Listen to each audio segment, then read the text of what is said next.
CGI ay hamahagi po tayo sa isang magandang layunin pag-extend ng ating pananampalataya. At ang pananampalataya nito na makapag-donate po tayo ng dugo na sa punto makapag-extend tayo ng ating pagkakataon.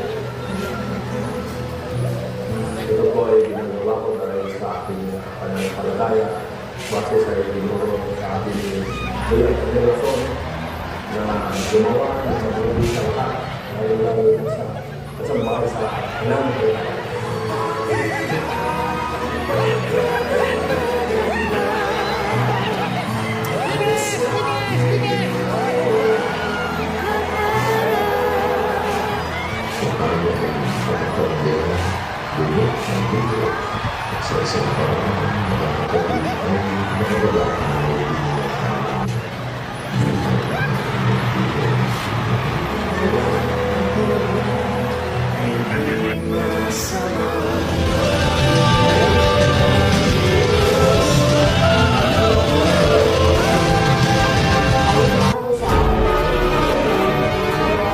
Ang nagpapangatal sa tao, espiritu ng demonyo, hindi espiritu ng Diyos.